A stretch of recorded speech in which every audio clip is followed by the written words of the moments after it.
Hello दोस्तों, स्वागत है आपका अपना यूट्यूब चैनल एसके टेक में। चलिए दोस्तों, मैं आज बात करने वाला हूं कि बिहार बेल्ट्रॉन के जो फर्स्ट, सेकेंड और थर्ड चरण, ये चरण प्रतिबंध की बात करूंगा कि किस तरह से आपको ज्वाइनिंग तक लेके जाएगा, किस तरह से आपका ज्वाइनिंग प्रोसेस तक होगा। तो पहले मैं बात करने वाला इसमें, सबसे पहले मैं बता दूं, यदि आप इस चैनल पर नए हैं जो चैनल को सब्सक्राइब करके बेल आइकन दबा लीजिए।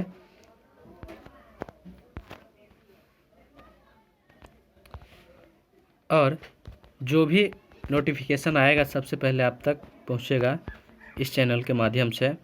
तो चलिए, मैं आज बात करूंगा कि किस तरह से आपका सीबीटी में और इंग्लिश हिंदी टाइपिंग में किस तरह से आपका कितना मार्क्स लाना है तो आप पास हैं।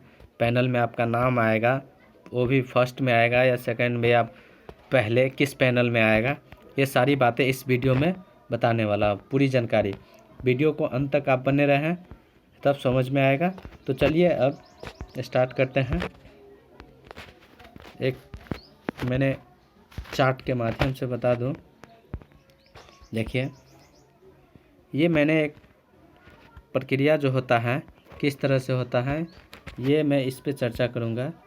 और चलिए देखिए, बेल्ट्रॉन में चयन के प्रोसेस। सबसे पहले मैं बता दूं आपको कि जो ऑब्जेक्शन का डेट रखा गया था 31 जनवरी 25 से आपका 4 फरवरी 25 तक, ये आपका समाप्त हो चुका है।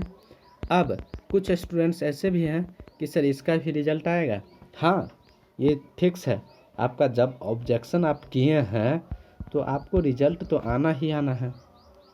यदि रिजल्ट नहीं देगा तो आपको कैसे पता चलेगा कि मैंने ऑब्जेक्शन किया तो ये सही है या गलत क्वेश्चन हुआ, कुछ पता ही नहीं चल पाएगा आपको। इसीलिए आपको रिजल्ट जारी करेगा है। रिजल्ट कब तक जारी करेगा ये सुन लीजिए। रिजल्ट आपका 15 फरवरी तक जारी कर देगा। ये भी आपका ये देन आपका जो है, मैं बता दूं, अब जो है बात कर लूँ मैं पहली चरण के। इसमें जो चरण वाइज जो मैं बताने का कोशिश कर रहा हूँ कि ताकि आपको क्लियर कट समझ में आए। प्रथम चरण में देखिए, प्रथम चरण में क्या है, सीबीटी। पहले आपका सीबीटी हुआ एमसीक्यू।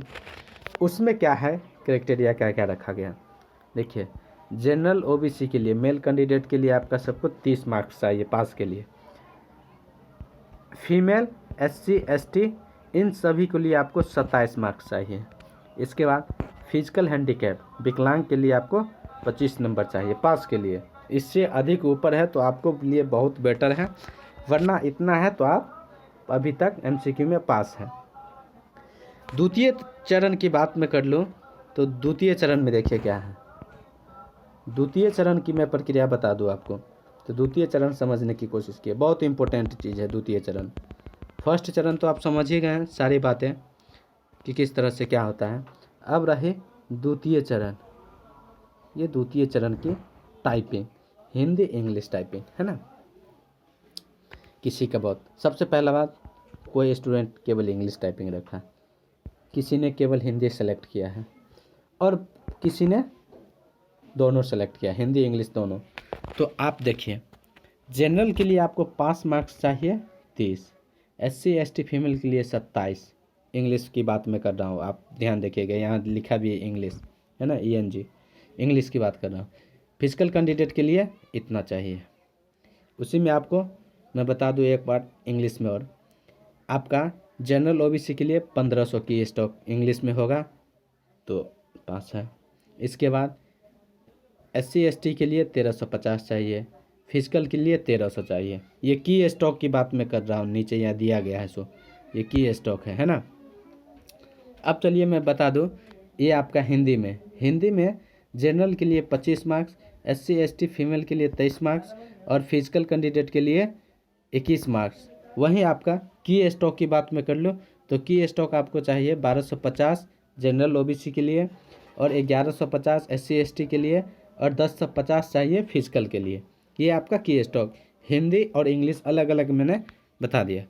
अब आई बात कि आपके यहाँ आप ये देख सकते हैं बोथ, जिसका दोनों हिंदी और इंग्लिश दोनों रखा है, उनके क्या चाहिए, इंग्लिश में 30 मार्क्स चाहिए, SC ST के लिए 27 और फिजिकल के लिए 26, हिंदी में 25 चाहिए और SC ST के लिए 23 चाहिए और फिजिकल के लिए 21 मार्क्स चाहिए। ये पास का है ना, इस तरह से आपका चाहिए। और की स्टॉक की बात तो यहाँ मैं बता ही दिया है, दोनों कैटेगरी के लिए क्या क्या कितना कितना चाहिए किसमें, है ना। अब बात मैं कर लूँ कि तीसरे चरण में क्या है। दूसरे चरण में तो आप फर्स्ट चरण में आप समझ गए CBT हो गया, सेकेंड में आपका हो गया टाइपिंग, और तीसरी चरण के बात में कर लो तो तीसरी चरण में देखिए क्या है।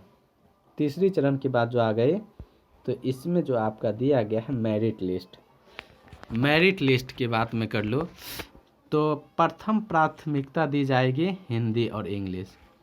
जिस स्टूडेंट ने दोनों सेलेक्ट किए हैं हिंदी और इंग्लिश, उसको प्रथम दी जाएगी।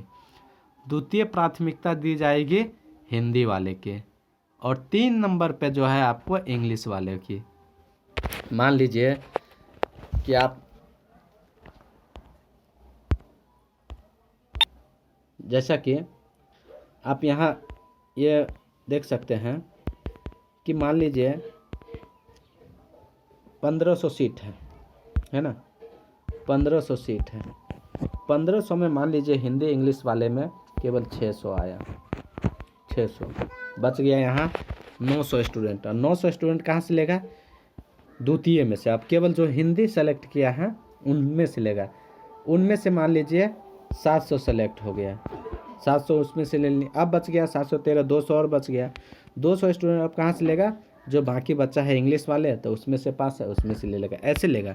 तो सबसे पहले मान लीजिए यदि आपका केवल इसी में हो जाएगा तो फिर इसमें से लेने की उम्मीदें कम है, इसीलिए आपका जो है फर्स्ट पैनल में जो कहिएगा, जो कहने की बात है, तो फर्स्ट में आप समझ सकते हैं तो पहले हिंदी इंग्लिश वाले को देगा। और इसमें जो है आपको हिंदी में भी पास होना होगा और इंग्लिश में भी पास होना होगा। ऐसा नहीं है कि आप केवल इंग्लिश में पास हो गए हिंदी में नहीं पास हुए तो हो जाएगा, ऐसा नहीं। और इसका क्या है सिंगल वाले का, कि आप केवल एक ही टाइपिंग है, आप इंग्लिश में हिंदी में है तो हिंदी में पास कर जाइए, या इंग्लिश है तो इंग्लिश में पास कर जाइए, ऐसा है। इस तरह से आपका प्रोसेस चलेगा। तो चलिए फ़िलहाल इस वीडियो में इतना ही, फिर मिलते हैं किसी नेक्स्ट वीडियो में। और यदि आप चैनल पर पहली बार विजिट कर रहे हैं तो चैनल को सब्सक्राइब करके बेल आइकन दबा के और दोस्तों के साथ शेयर भी कर दीजिएगा, ताकि सबको समझ में आए किस तरह से ज्वाइनिंग तक का प्रोसेस होने वाला है। और एक मैं फुल्ली फाइनल वीडियो बना दूंगा कि डॉक्यूमेंटेशन पे, डॉक्यूमेंट क्या क्या लगने वाला। बहुत सारे स्टूडेंट ऐसा भी कहते हैं कि सर डॉक्यूमेंट जो फॉर्म फिलअप करते वक्त रखे थे वही देना है डॉक्यूमेंट वेरिफिकेशन के टाइम में, या नहीं तो फिर से नया जाति आवासीय से बनाना है। इस पर मैं सारी फुल प्रोसेस में एक वीडियो बना दूंगा, आप देख लीजिएगा चैनल पर विजिट करके। चलिए मिलते हैं, तब तक के लिए बाय बाय, फिर मिलते हैं नेक्स्ट वीडियो में। जय हिंद दोस्तों।